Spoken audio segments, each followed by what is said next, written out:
Le président est le premier artificier de l'échec de ce pays.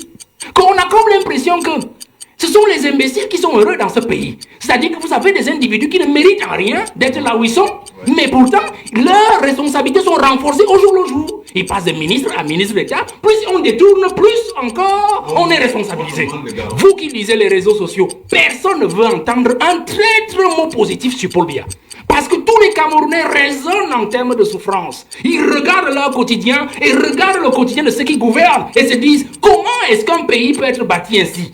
Des gens qui sont heureux, des imbéciles heureux qui nous dirigent, et du peuple qui travaille tous les jours et dont la sueur de son front est utilisée par des individus qui le dirigent. Voilà, aujourd'hui, personne ne va entendre un traître mot. Donc si Biya s'en va en laissant le pays à l'heure actuelle, il subira la même ingratitude qu'il a fait subir au président Ahidjo jusqu'aujourd'hui. Nous disons, Biya doit partir. S'il ne nous aide pas déjà à nous débarrasser de 80% de la race des individus avec lesquels il travaille depuis 43 ans, nous devons le faire partir lui-même parce qu'en partant, il va avec eux.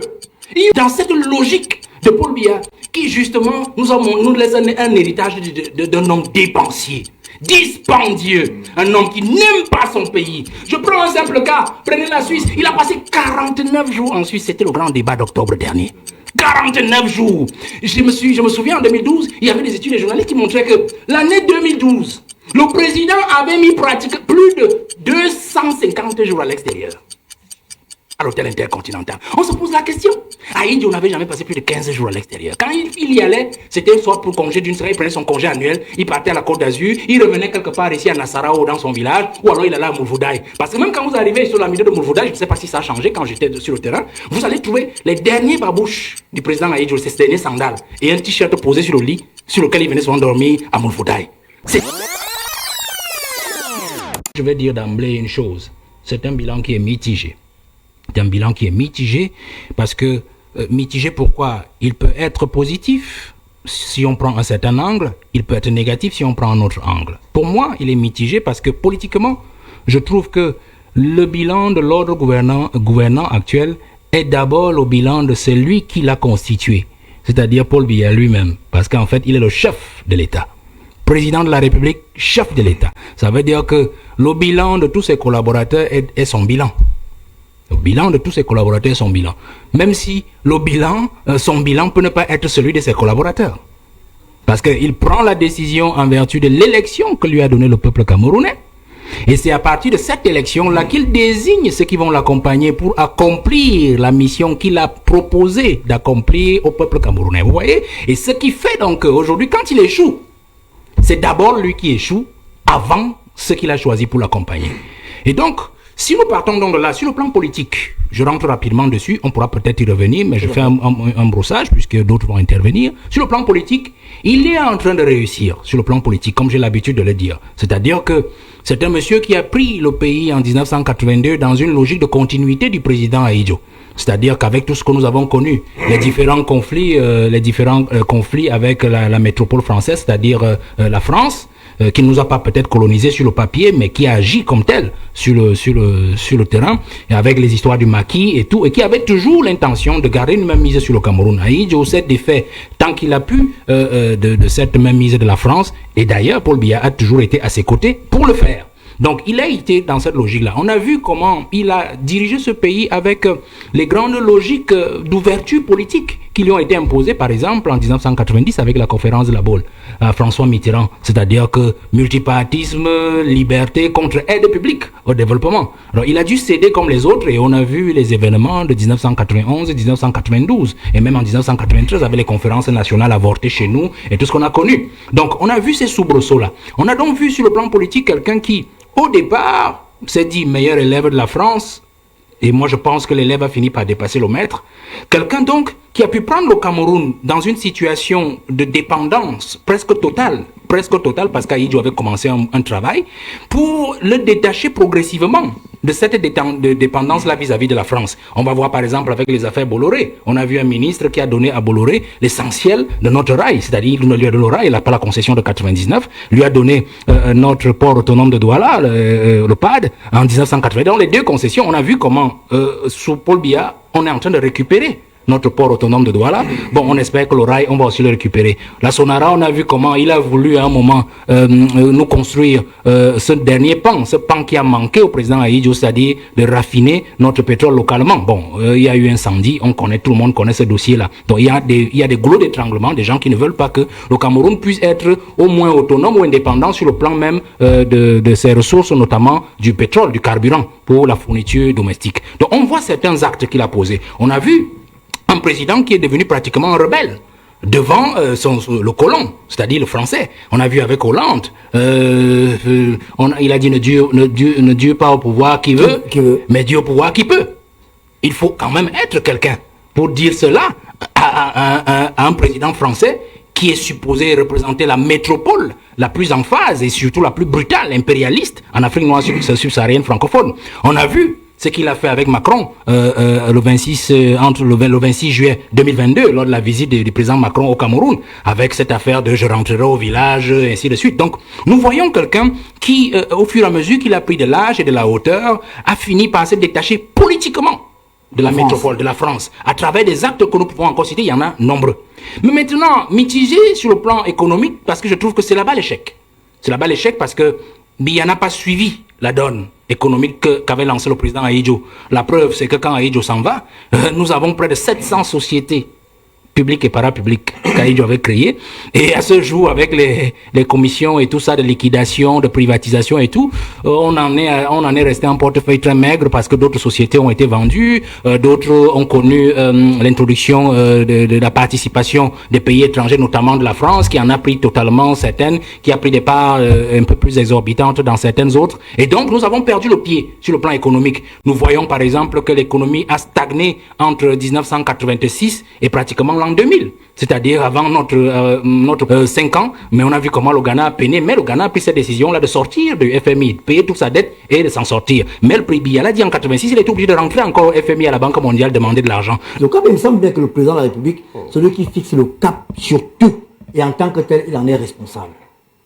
Il n'y a même pas de débat dessus. Moi, je ne vois pas le débat. Je crois que j'ai essayé d'être clair et je crois que le professeur Oyan a été encore un peu plus clair. Il n'y a pas de débat dessus. Moi, je suis en politique. Je suis resté dans ma sphère politique et j'ai laissé aux scientifiques, aux politologues d'appuyer par la science l'affaire. Donc, il n'y a pas de débat dessus. Je crois juste que ce qui se passe sur votre plateau, c'est qu'il y en a qui sont justement des partis proches du pouvoir et qui refusent qu'ils sont proches du pouvoir. Et il y en a qui sont un parti au pouvoir et qui, sentant la fin du champion de ce parti s'en venir, décide de se remettre proche du pouvoir. Voilà la grande logique. Donc c'est pour cela que je ne vais pas anticiper. Je ne vais pas anticiper sur le prochain point. Sur le prochain point qu'est l'héritage. Je vais rester sur le bilan. Je ne vais pas anticiper. Bon, je préfère d'abord m'arrêter là, mais je vais d'abord corriger. J'ai dit que Honorable a dit tout à l'heure, non, le congrès de l'UNC c'était pas en 81, c'était en 80. J'ai dit 80. Vous avez dit 81. Oui, non, donc c'était 80 en juillet. Et c'était la même année qu'est parti André Fouda parce qu'il est mort pendant. Oui, j'ai dit 80. Donc, on parle là. Et je suis d'accord avec l'honorable Adamou. Le PIB, l'augmentation du PIB sur le plan économique n'est pas, le fait d'un individu. Ne peut pas être le fait d'un individu.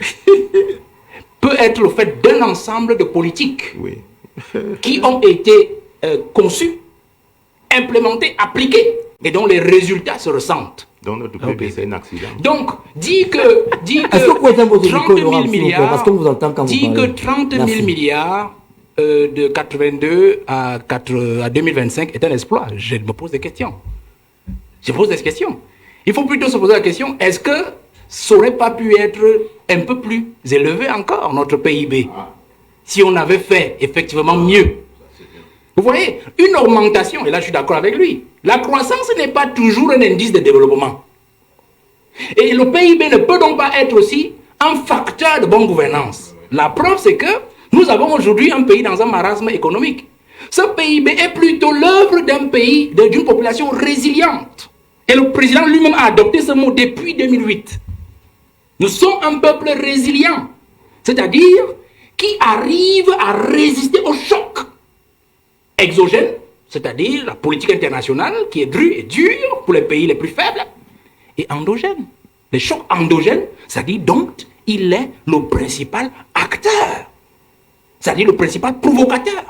Parce que le rôle d'un président de la République, c'est d'éviter à son peuple des chocs domestiques, notamment des chocs liés à la malgouvernance, à la corruption, à la malgestion, au crime économique. Lui-même, il a dit de sa bouche, 2008, des criminels économiques, des bandits à col blanc, des inertes. Ça, c'est le discours du 31 décembre 2005. Des inertes. Quand on dit inertes, ce n'est pas des inertes politiques, c'est des inertes économiques. C'est des inertes dans la gouvernance. C'est des inertes managériaux, c'est-à-dire dans le management de la gestion du pays. C'est-à-dire que le président, dans la Constitution, dit il définit la politique de la nation. L'honorable a dit il définit la politique de la nation. Ça, c'est le premier rôle du président de la République. Donc, lui, il définit la politique de la nation. Et des individus qu'il a nommés décident de ne pas l'appliquer. Ils sont devenus inertes. Lui, il a constaté le 31 décembre 2005. Et ils ne sont pas arrêtés à être des inertes. Ils sont même entrés dans le crime économique. C'est-à-dire piquer dans la caisse, creuser des trous dans la caisse et puis envoyer de l'argent dans les paradis fiscaux. Et il les a traités de criminels économiques. Ça, c'est le discours de 2008. Il a parlé du patriotisme économique aussi en 2008. C'est des notions du président de la République. Patriotisme économique. Patriotisme économique veut dire quoi? Voilà, les ministres vont mission en Turquie, mission cela, ils prennent Ethiopian sans publicité, ils prennent Air France, ils prennent ceci, alors que Kameko est là, bon, du moins, au moment où Kameko sortait encore du pays. On peut le dire comme ça, puisqu'il y avait encore même Kalakamer. Voilà. Vous voyez? Vous avez, prenez parce que allons-y pas à pas. Le chantier national industriel du Cameroun, Sénic, il est à terre aujourd'hui. Ils l'ont plombé. Ils ont même pris le directeur qui l'avait relevé et faisait déjà du chiffre. Il est en prison aujourd'hui. L'ancien directeur du chantier industriel, chantier national, industriel, chantier naval industriel du Cameroun. Voilà, il est en prison aujourd'hui. L'autre là, Metouk, Sonara 2010, il a prévu depuis 2002, dès qu'il est arrivé. Sonara 2010, nous devons raffiner notre pétrole et il a sorti un budget. Il s'est mis au travail. Ils l'ont foutu en geôle depuis 2012. Parce qu'ils ne veulent pas donner au peuple camerounais du pain dans son assiette. Et lui, il s'est donc traité d'inepte. Ça veut dire qu'il est au courant de ce que l'ordre gouvernant dont il est le chef ne veut pas marcher, ne veut pas fonctionner comme il veut, Monsieur Obama. Donc moi, je ne voudrais pas qu'on limite cette affaire-là non, moi je ne suis pas dans l'histoire des RPC. Dans la définition structurelle, l'ordre politique tel qu'a donné l'honorable tout à l'heure, non. Le professeur l'a dit clairement. Parce que si on rentre dans sa définition, ce n'est que la petite définition qu'a donnée d'ailleurs Montesquieu dans son esprit des lois. Ça, c'est la définition structurelle de l'État. La définition structurelle même du gouvernement. Parce que les gens, la notion de gouvernement, parce que les gens ont une définition restrictive de la notion de gouvernement. C'est-à-dire le gouvernement, c'est le Premier ministre et les ministres. Non. Dans l'esprit des lois, le gouvernement, c'est l'exécutif, c'est le législatif, c'est le judiciaire. C'est ça qu'on appelle le gouvernement. C'est-à-dire la définition lato sensu. Vous comprenez? C'est les gens qui dirigent, parce que le gouvernement, c'est ceux qui dirigent le pays. C'est ces trois pouvoirs. Et quand donc Montesquieu le dit, dans son ouvrage 1751, il est clair dessus. C'est pour neutraliser, c'est pour que le pouvoir arrête le pouvoir. C'est-à-dire que le pouvoir législatif, à travers le contrôle le pouvoir exécutif, et le pouvoir judiciaire, à travers l'application des lois, s'assure que personne n'est au-dessus des lois. Que ce soit celui qui a voté ces lois ou que ce soit celui qui les applique. Vous comprenez? Voilà. Mais nous rentrons donc dans la logique de bilan, puisque c'est ça le sujet. Est-ce que vous permettez qu'il parle? Vous aurez la parole après. Quand nous sommes dans la logique de bilan, nous nous retrouvons donc dans une société où le président est dans un bilan d'échec. Moi, j'ai commencé par dire, j'ai situé l'affaire politique et économique. Aussi simple, parce que vous avez bien compris dans votre génie que politique et économie, le socle, c'est le social. Vous comprenez? Donc, on est dans un bilan d'échec. Bilan d'échec, pourquoi? Parce que sur le plan politique, j'ai dit, il est en train de détacher le Cameroun, donc il n'a pas encore atteint l'objectif. Vous comprenez? Le franc CFA est toujours là. On voit toujours la France qui a pignon sur rue chez nous. On est même en train de voir comment le monsieur qu'on a nommé à la Sonara, le monsieur qu'on a nommé à la Sonara, il est en train de redonner les contrats d'études sur la construction de notre raffinerie, la nouvelle raffinerie, aux sociétés françaises. Alors que l'objectif du président, en nationalisant la Sonara, par son décret de juillet 2019, était justement de remettre cet outil au Cameroun. Remettre cet outil au Cameroun. Mais on a vu que ce monsieur est en train de ramener la Sonara à la France. Vous voyez? Donc, tant que le président n'atteint pas l'objectif final de libération politique du Cameroun, pour moi, il est dans l'échec. Machiavel le dit, et je crois que c'est son livre de chevet, dit-on. La fin justifie les moyens. Mauvais moyens, bon résultat, mais on n'a pas encore de résultats. Vous comprenez? Mais nous sommes encore dans des mauvais moyens actuellement, puisqu'il utilise, et je sors même de là, je rentre même dans le choix de ses équipes. On dit aujourd'hui que tout le monde vole. Bon, d'accord. Ben, qu'est-ce qu'il fait pour le faire? Article 66. On a évoqué l'article 66. Moi, j'aime toujours rester le monsieur Obama. Quel bilan? Quand on dit bilan d'échec, le président est le premier artificier de l'échec de ce pays. Si vous dites article 66, je vous dis quelque chose. On dit dans la loi sur la déclaration des biens. Et puis les gars, ils font quoi? Vous savez, quand ils ne veulent pas appliquer quelque chose, on vous met des décrets d'application à l'intérieur de la loi. C'est-à-dire, on dit à M. Nkoupit, vous à l'Assemblée nationale, contentez-vous de voter la loi sur la déclaration des biens. Et quand ils vous proposent la loi, puisque c'est des projets de loi, on met une trace et on dit telle modalité fera l'objet des décrets d'application. Alors la loi date de 2006 et l'honorable a cité le 27 avril 2006 et on dit, ben, quand est-ce que le décret d'application qui va justement mettre en place toutes les commissions, membres sur membres, qui sont chargés d'entendre chaque gestionnaire nommé de ce pays jusqu'au grade qu'il a cité, avant son entrée en fonction et après son entrée en fonction. Qui? Ce décret n'est jamais sorti jusqu'à aujourd'hui. Alors, qu'est-ce qui empêche donc ce décret d'application de sortir? On dit les décrets sont d'application, du moins sont de signature discrétionnaire. Qui a donc la discrétion du décret? C'est bien Paul Biya. Et nous sommes aujourd'hui à 19 ans. Personne n'a déclaré c'est bien. Voilà, vous avez monsieur quelque part là-bas à Tinga, pas à Tinga, oui, justement, on parlait de congrès à la CONAC, qui justement était ministre, 89, 91, quelque chose comme ça, à Garga. On vole, ministre de la fonction publique et de la réforme de l'État.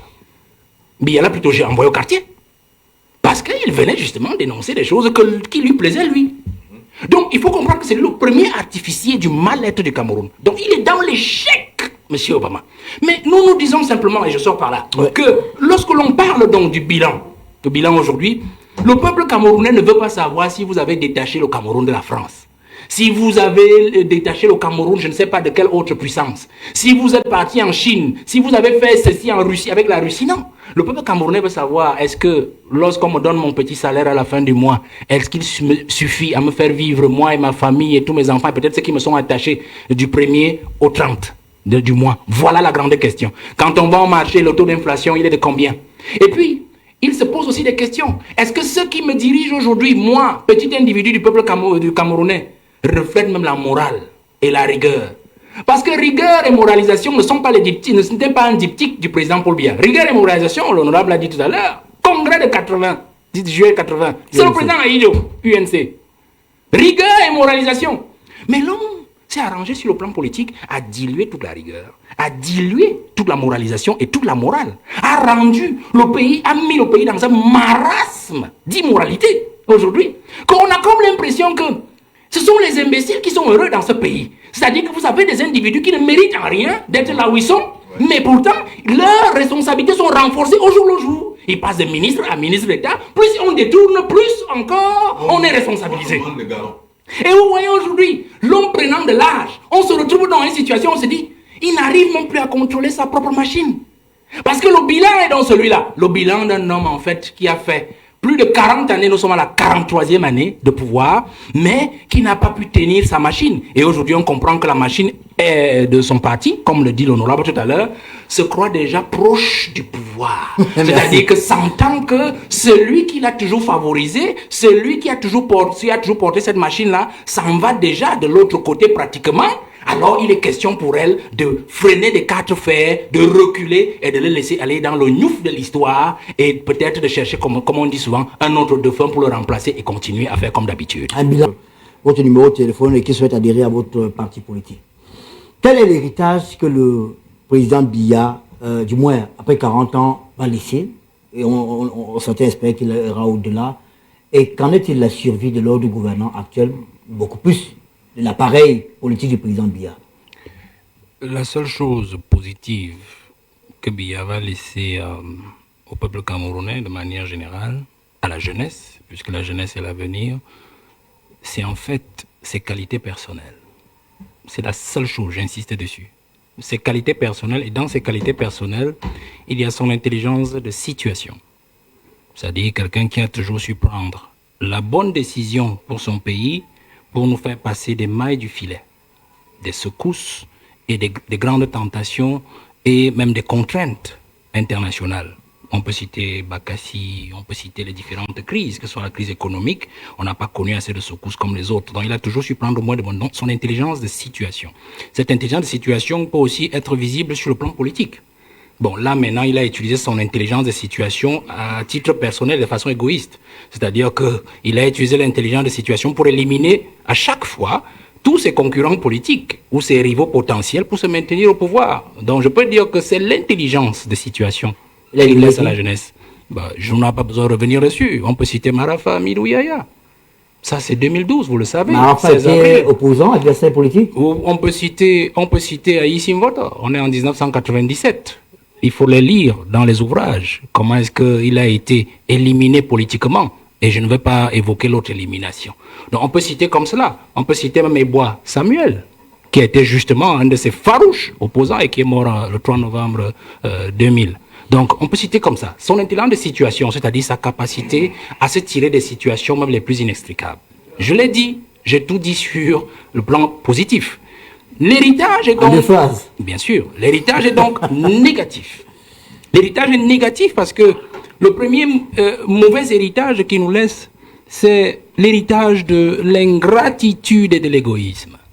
C'est-à-dire le président de la République a été toujours un homme ingrat et égoïste avec tout ce qu'il a gouverné, avec tout ce qu'il a nommé. Je cite simplement, nous avons eu un fameux débat sur Ernest Ouandié, par exemple, et où on a vu que il n'a jamais accepté que ces gens qui ont combattu dans l'histoire du Cameroun pour la libération politique du Cameroun, parce qu'il ne s'agissait pas d'une autre libération, d'un autre type de libération, que ces gens rentrent définitivement dans l'histoire comme des héros. Parce que la loi d'habilitation il signe, il promulgue en 1991, n'est qu'une loi d'habilitation, c'est-à-dire qu'il fait partie, ces gens-là, des étapes de maquisards à des citoyens normaux. Mais pourtant, c'était des héros qui devaient être consacrés et reconnus par la nation. Et on va citer comme ça, parce que quand je dis ingratitude, même envers son propre père Ahidjo. Parce que quand vous regardez un monsieur que Ahidjo a adopté Paul Biya depuis 62, l'a confié à Iteki Mboumoua, l'a récupéré en 68, secrétaire général, bien avant ça, c'était directeur de son cabinet. Et puis en 75, premier ministre, et il lui donne le pouvoir en 82. Vous ne pouvez pas condamner, quel que soit ce qui a pu arriver, votre parent par 2 fois par contumace. Après le premier coup d'État manqué, la tentative de coup d'État d'août 1983, condamné par contumace à Ahidjo. Et puis après le coup d'État manqué de 1984, le 6 avril, condamné encore par contumace. Alors là, on voit, et il l'a mis encore dans un même décret de promulgation de la loi d'habilitation, il a mis Ahidjo, il a mis Ouandié et tous les autres. Vous voyez? Donc il y a un problème d'ingratitude. Et c'est ce qui nous affecte aujourd'hui, même sur le plan de la mystique nationale, la mystique gouvernementale de ce pays, la mystique sociologique. Parce que lorsque vous enfreignez les règles morales, il a parlé tout à l'heure du respect des aînés, nous ne pouvons avoir qu'un pays obscur devant nous, un avenir obscur, parce que le père de la nation, Ahidjo, n'a jamais été restauré dans ses droits, n'a jamais été restauré dans son honneur et sa dignité. Comment voulez-vous que nous évoluions avec ça? Renversons même l'analyse. Si Biya maintenant venait à partir et laisser le Cameroun dans cet état où nous nous retrouvons, vous pensez que la jeunesse camerounaise lui fera honneur? Vous qui lisez les réseaux sociaux, personne ne veut entendre un traître mot positif sur Paul Biya. Parce que tous les Camerounais raisonnent en termes de souffrance. Ils regardent leur quotidien et regardent le quotidien de ceux qui gouvernent et se disent comment est-ce qu'un pays peut être bâti ainsi? Des gens qui sont heureux, des imbéciles heureux qui nous dirigent, et du peuple qui travaille tous les jours et dont la sueur de son front est utilisée par des individus qui le dirigent. Voilà, aujourd'hui, personne ne va entendre un traître mot. Donc si Biya s'en va en laissant le pays à l'heure actuelle, il subira la même ingratitude qu'il a fait subir au président Ahidjo jusqu'aujourd'hui. Nous souffrons de ça. Donc vous comprenez que si je fais une parenthèse sur la survie du pays, nous entrerons, la première chose que le prochain président doit faire, c'est de restituer l'honneur du président, l'honneur et le président, de la dignité du président Ahidjo. Pour que le Cameroun ait un avenir radieux où s'ouvrent des horizons. L'autre héritage, donc, quand je reste dans l'égoïsme, l'héritage d'égoïsme, il nous a laissé un pays, il est en train de nous laisser un pays de népotisme, où on dirige avec ses enfants, on dirige avec son épouse, on dirige avec les neveux. Et on parlait du sous-sol camerounais qui est intact. Bon d'accord, moi je suis d'accord avec le professeur, parce qu'en fait, ce qu'ils sont en train de faire dans nos brousses à l'est et partout dans le sud, bon, ils sont en train de gratter le sous-sol, parce qu'on n'en a plus que ça. Mais on dit, l'honorable a dit, on a préservé notre sous-sol comment dire, de l'appréhension de l'étranger. D'accord, je suis d'accord. Mais notre sous-sol n'est pas préservé des rapaces internes. Suivez seulement tous les contrats qui sont signés au Minmid.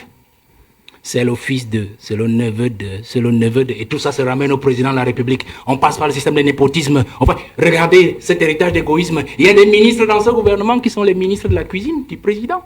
La cuisine du président, ça veut dire quoi? Ben, vous avez une femme à la maison, non? Elle a une cuisine, je pense, M. Obama. Alors, vous comprenez très bien. Il y a des ministres qui font du mauvais boulot parce qu'ils savent qu'ils ne doivent rien au Premier ministre. Parce que le Premier ministre n'a jamais proposé la nomination. Il y a des ministres aujourd'hui qui savent qu'ils sont des ministres du sang de Paul Biya, de la progéniture de Paul Biya. Vous comprenez? Et donc, moi je m'amuse quand je vois des Camerounais surpris, pleurer tous les jours. Tel ministre, on dit les poubelles, tel ministre, on dit les routes, on dit ceci. J'ai dit, mais vous ne comprenez pas quoi? Voilà l'héritage que le président a de nous laisser. Un héritage des hommes de cuisine. Un héritage des hommes de filiation. Alors c'est ça qu'il faut abréger dans la prochaine succession. Je pense encore que lorsqu'on rentre dans cet héritage-là de Paul Biya, l'héritage négatif, l'héritage noir, qu'il faut absolument changer, qu'il faut absolument renverser, il faut rester dans cette logique de Paul Biya qui justement nous laisse un héritage d'un homme dépensier, dispendieux, un homme qui n'aime pas son pays. Je prends un simple cas, prenez la Suisse, il a passé 49 jours en Suisse, c'était le grand débat d'octobre dernier. 49 jours. Je me souviens en 2012, il y avait des études des journalistes qui montraient que l'année 2012, le président avait mis pratiquement plus de 250 jours à l'extérieur, à l'hôtel intercontinental. On se pose la question. À Idi, on n'avait jamais passé plus de 15 jours à l'extérieur. Quand il y allait, c'était soit pour congé d'une semaine, il prenait son congé annuel, il partait à la Côte d'Azur, il revenait quelque part ici à Nassarao dans son village, ou alors il allait à Moulvoudaï. Parce que même quand vous arrivez sur la milieu de Moulvoudaï, je ne sais pas si ça a changé quand j'étais sur le terrain, vous allez trouver les derniers babouches du président Aïdjo, ces derniers sandales, et un t-shirt posé sur le lit, sur lequel il venait souvent dormir à Moulvoudaï. C'était une habitude sur le président Aïdjo. Quand il n'allait pas en Gaoundéré à Tigné, par exemple, parce qu'il avait son cheptel de ce côté. Mais le président nous a habitués à un président qui dépense l'argent de l'État dans des choses qui n'en valent pas la peine. Vous comprenez? Voilà l'héritage que le président a de nous laisser. Et c'est cela qui fait l'image du pays, monsieur Obama. L'image de la jeunesse. Parce que les enfants aujourd'hui ne peuvent que copier ce qu'ils voient. Et ils pensent que c'est une bonne chose. C'est cela qu'il faut abréger dès 2025, cette année, pour que les jeunes comprennent que la vie que Paul Biya nous a montré sur le plan individuel, sa façon de diriger avec ces gens-là qui pompent les impôts des États, ce n'est pas une vie, ce n'est pas comme cela qu'on dirige un pays. Il faut que les jeunes comprennent que nous devons nous rassurer, nous rasséréner pour 2025 et nous dire, Biya doit partir. S'il ne nous aide pas déjà à nous débarrasser de 80% de la race des individus avec lesquels il travaille depuis 43 ans, nous devons le faire partir lui-même parce qu'en partant, il va avec eux. Il va avec eux. On aura libéré au moins le plancher. Et nous allons nous débrouiller après lui. Parce qu'en fait, c'est aussi ça le cas. Et je sors donc en disant que si je vous ai donc parlé, le temps est très court, je ne peux pas parler de tous ces héritages, de ces quelques héritages néfastes de Paul Biya. Vous comprenez que le président de 2025 là, du 5 octobre 2025, ça ne doit pas être quelqu'un qui vient en disant j'ai un gros CV, j'ai un titre, je suis. Il y a du travail à partir du 6 novembre 2025. Et ce travail-là doit revenir à un mécanicien de l'État. C'est-à-dire un réparateur des torts qu'a fait subir Paul Biya pendant 43 ans à ce Cameroun, à sa jeunesse et à son peuple. Donc vous comprenez que ce n'est pas une affaire de je suis. Il faut quelqu'un qui connaît l'État, qui connaît la machine, qui connaît le Cameroun et qui sait justement le moment venu où toucher pour arranger sans pour autant renverser la machine elle-même.